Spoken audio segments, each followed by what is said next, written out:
bạn groupជំរាបសួរពុកម៉ែបងប្អូនបានថ្ងៃនេះខ្ញុំមកអាននៅសេចក្តីថ្លែងការណ៍របស់ក្រសួងការបរទេសកម្ពុជាយើងពាក់ព័ន្ធជាមួយនឹងប្រទេសថៃបងប្អូនណាពាក់ព័ន្ធជាមួយនឹងប្រទេសថៃបាទអញ្ចឹងខ្ញុំសូមអានតែម្ដងបាទព្រះរាជាណាចក្រកម្ពុជាជាតិសាសនាព្រះមហាក្សត្រក្រសួងការបរទេស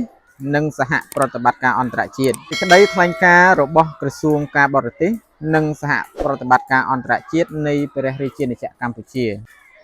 រាជរដ្ឋាភិបាលកម្ពុជាមានការព្រួយបារម្ភយ៉ាងខ្លាំងចំពោះសេចក្តីរាយការណ៍តាមប្រព័ន្ធផ្សព្វផ្សាយជាច្រើនដកស្រង់សម្ដីរបស់ថ្នាក់ដឹកនាំថៃដែលបង្ហាញថាប្រទេសថៃបានផ្អាកការអនុវត្តនៅសេចក្តីថ្លែងការណ៍រួមរវាងនាយករដ្ឋមន្ត្រីកម្ពុជានិងថៃដែលត្រូវបានចុះហត្ថលេខាដោយមានវត្តមានឯកឧត្តម Donald Trump ប្រធានាធិបតីសហរដ្ឋអាមេរិកនិងឯកឧត្តម Anwar Ibrahim នាយករដ្ឋមន្ត្រីម៉ាឡេស៊ីនិងជាប្រធានអាស៊ានធ្វើជាសាក្សីនៅទីក្រុងកូឡាឡាំពួរប្រទេសម៉ាឡេស៊ីនាថ្ងៃទី26ខែតុលាឆ្នាំ2025សេចក្តីរាយការណ៍ព័ត៌មានទាំងនេះក៏បានឲ្យដឹងដែរថាព្រឹត្តិការណ៍ផ្ទុះមីននៅថ្ងៃទី10ខែវិច្ឆិកាឆ្នាំ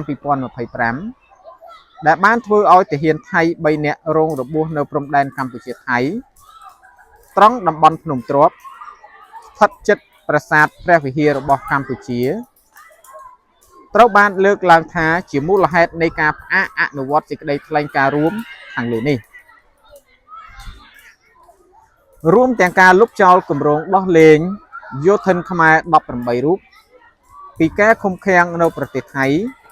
ដែលភាគីថៃបានប្រកាសថានឹងអនុវត្តនៅថ្ងៃទី12ខែវិច្ឆិកាឆ្នាំ2025រាជរដ្ឋាភិបាលកម្ពុជា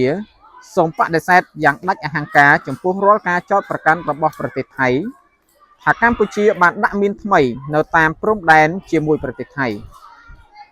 វាជាការសំខាន់ដែលត្រូវកត់សម្គាល់ពីការដឹងឮយ៉ាងសុសសាយនៅការពិតថា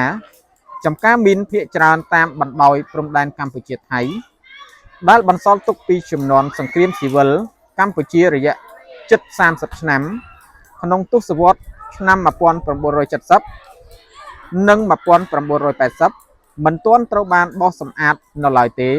ដោយសារតែភូមិសាស្ត្រលំបាក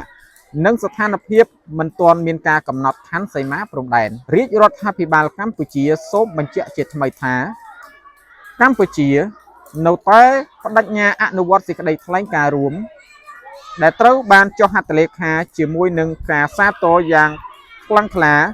ពីសហគមន៍អន្តរជាតិក្នុងនាមជាប្រទេសដែលបានគ្រប់គ្រងយ៉ាងមុតមមនិងជារដ្ឋភាគីនៃអនុសញ្ញាហាមឃាត់មីនប្រឆាំងមនុស្សកម្ពុជាមិនដែលបានប្រើប្រាស់ហើយក៏នឹងមិនប្រើប្រាស់មីនថ្មីឡើយបាទនេះគឺជាសេចក្តីថ្លែងការណ៍របស់ក្រសួងការបរទេសនិងសហប្រតិបត្តិការអន្តរជាតិរបស់កម្ពុជាយើងពាក់ព័ន្ធជាមួយនឹងខាងភាគីថៃដែលចង់បញ្ឈប់នៅ